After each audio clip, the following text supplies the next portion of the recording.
जो बाबा साहब भीमराव अम्बेडकर जी ने आपके लिए करके गए हैं और जो आज जो पार्टियां सत्ता में है किस प्रकार से आपका शोषण कर रही है, इसके बारे में बताना चाहूंगा, क्योंकि हमारी बहनों ने, हमारे साथियों ने काफी चीजें बताई है। साथियों, आप बताइए इस देश के अंदर छुआछूत हो रहा है कि नहीं हो रहा? बताइए, हो रहा है।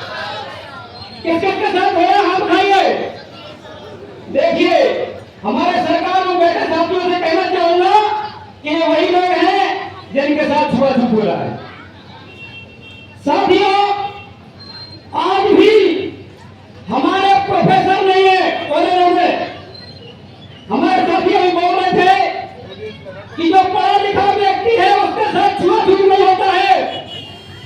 तो मैं कहना चाहता हूं कि अगर ऐसी बात है तो इस देश के जो विद्यालय है 40 सेंट्रल यूनिवर्सिटी, उसमें एक भी ओबीसी एसटी का प्रोफेसर नहीं बना 1945 तक, और आज 2000 ही होंगे।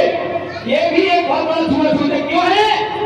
क्योंकि जब इस देश के अंदर मनोवादी सिस्टम चल रहा था उसमें किसी भी यादव लोग ही पूर्वी कुशवाहा जाटव अहिरवार गुजर जितनी भी समाज है, गुरुकुल में किसी को पढ़ने लिखने का अधिकार नहीं मिला। साथी, गुरुकुल जानते हैं आप?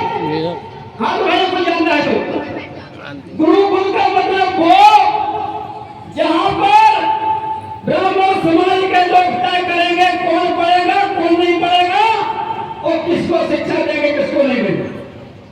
इसीलिए भले ही लोग ही कितना भी छत्री बन जाए, ढाका जी कितने छत्री बन जाए हमारे, लेकिन गुरुकुल में शिक्षा प्राप्त नहीं कर पाए। साथी, बताइए, ये भी एक छुआछूत था कि नहीं था?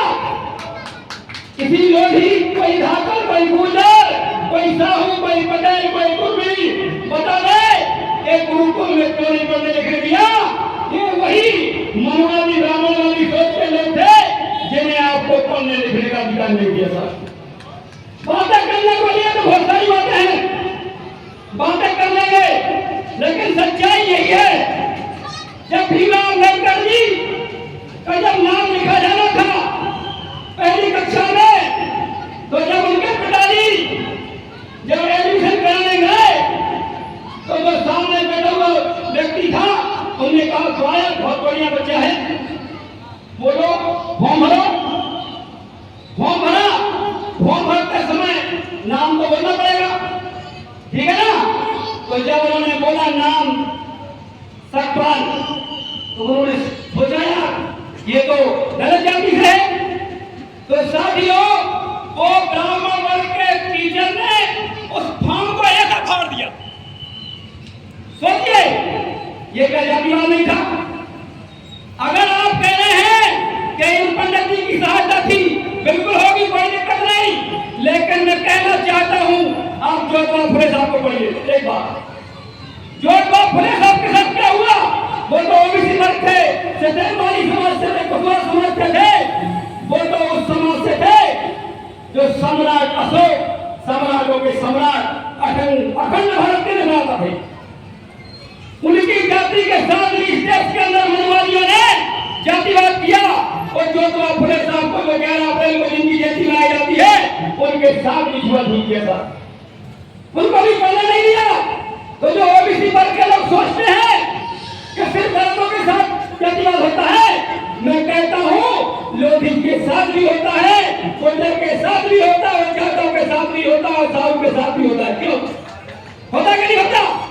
अभी कुर्मी समाज की एक महिला थी कथावाचक, सभी लोग रिकॉर्ड करना चाहिए, मैं बोल रहा हूं, अभी कुर्मी समाज की एक कथावाचक महिला थी।